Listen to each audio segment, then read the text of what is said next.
Bonjour, c'est Isabelle, la voix de Gaïa. J'espère que vous allez bien.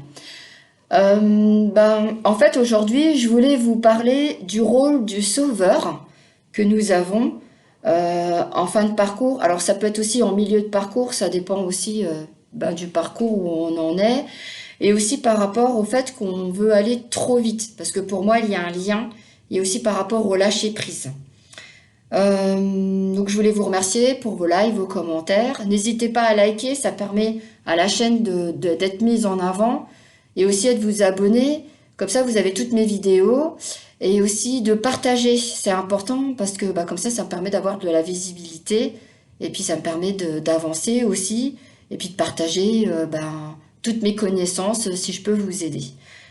Et aussi, si vous souhaitez un rendez-vous pour vous aider à avancer sur votre cheminement, que vous soyez dans un lien d'âme ou non, que vous sentez qu'il y a des schémas répétitifs, que vous êtes tiré vers le bas, que vous êtes complètement perdu, il y a mon numéro de téléphone et si vous souhaitez des renseignements, vous m'envoyez un petit message et puis on prévoit un petit rendez-vous pour vous aider à avancer. Voilà. Et puis aussi, je fais des accompagnements, ça veut dire qu'il y a des personnes, elles prennent des rendez-vous aussi à peu près 1 à 2 fois par mois. Ça permet de voir l'évolution, où on en est. Et je trouve que c'est intéressant parce que ça permet d'avancer et puis de faire le point à chaque fois sur quand on veut travailler sur soi. Voilà. Alors, par rapport au rôle du sauveur. Alors, pour moi, en général, c'est lié à une blessure d'injustice. Ouais. Parce que dans mes rendez-vous, les guides, quand ils me montrent une personne qui est en rôle de sauveur, il y a une blessure d'injustice qui ressort. Donc, comme je vous dis, c'est lié aux mémoires qui affectent dans notre incarnation. Ouais, ça nous affecte. Et du fait, on ne lâche pas prise sur notre parcours. Voilà. Et ça, au niveau du lâcher prise, généralement quand les personnes elles viennent, elles disent ouais moi j'ai lâché complet et tout, et non, en fin de compte on lâche pas complètement. Et le fait de prendre rendez-vous, ça permet de travailler sur les mémoires qui font que ça nous empêche d'avancer et de lâcher complètement.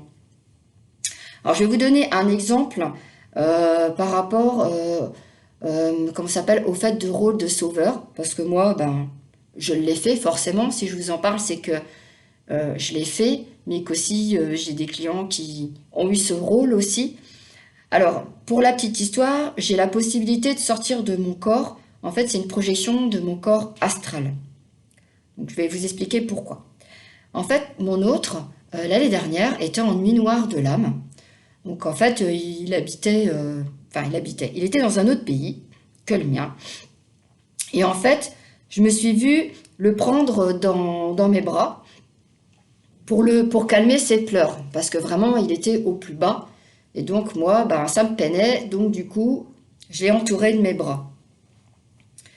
Après, on en a parlé, parce que il m'a dit, j'ai senti physiquement que tu étais vraiment, que tu me protégeais et que tu voulais m'aider à me calmer et aussi à reprendre, que mes émotions elles puissent pas reprendre trop le dessus.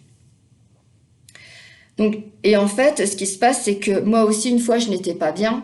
Et ce qu'il a fait, il a fait son rôle de sauveur. J'ai senti, en fait, quand une personne vous prend physiquement, on le ressent fortement. Et ce qui se passe aussi, c'est que ce qui m'est arrivé, c'est que, pareil, dans mon rôle de sauveur, quand il n'était pas bien, en fait, énergétiquement, je l'entourais de mes bras. Et en fait, il sentait l'énergie tout autour de lui. En fait, j'étais là énergétiquement pour le réconforter. Voilà. Parce qu'en fait, nous, les FJ, on peut, au niveau de notre énergie, faire beaucoup de choses. Voilà. Et donc, je l'ai utilisé pour ce rôle de sauveur et il l'a utilisé aussi pour faire ce rôle-là. En fait, ce rôle, c'est vouloir trop travailler sur son autre et vouloir l'aider pour aller trop vite dans le parcours, que ce soit pour nous ou pour lui, parce que comme je vous disais, on ne lâche pas prise complètement. Euh, et en fait, ce qui s'est passé, je vais vous donner un autre exemple, c'est que j'ai fait un soin énergétique à un client et que généralement, je mets le couple lors du soin énergétique. Donc, je demande l'autorisation, si on peut avoir l'autre de la personne. Donc, on me dit si c'est OK ou pas. Et là, on me dit que c'est pas OK. Et c'est là qu'il me dit, ah ben, en fait, il a un rôle de sauveur. Et son autre, ce qui se passe, c'est que même quand on va faire le travail sur la personne, ça fait vase communicant. Et en fait, ça fait vase communicant. Et donc, ça travaille sur son autre. Et en fait, comme je vous disais, lui, ça va lui permettre de lâcher prise. Ça va l'aider à conscientiser encore plus pour lâcher prise, parce que c'est une aide pour avancer. Donc on a coupé des mémoires, comme je vous disais, qui fait que il avait ce rôle-là. Voilà. Et donc en fait, ça va lui permettre de lâcher complètement dans le parcours. Voilà. Parce que forcément, quand on est en début de parcours, on travaille sur soi et on travaille sur notre autre. Parce qu'en fait, dans la particularité du chaser, on est là en fait pour aider à faire avancer notre runner. Bien sûr, dans les rendez-vous, quand on pose des questions, ça peut être à la fois sur soi, mais aussi par exemple sur notre autre. Donc moi, je pose la question, si c'est OK. Si c'est OK, on le fait. Si c'est pas OK, c'est que voilà, tout est juste en fait. Donc voilà, c'était pour vous expliquer ce rôle-là. Et donc pour la petite finalité, donc en fait, vouloir aller trop vite, c'est pas la bonne solution. Parce qu'à un moment donné, la source, elle va dire non mais je crois qu'il faut arrêter les conneries quoi. Parce que je sais que j'ai un client, ce qui s'est passé, c'est qu'il voulait aller trop vite. Il faisait par exemple des guidances par semaine, plein soins énergétiques. Et il me dit, ah oui, en fait, il disait pas qu'il voulait aller trop vite, mais moi, à un moment donné, je lui ai dit, non, mais attends, tu peux pas aller plus vite que la musique.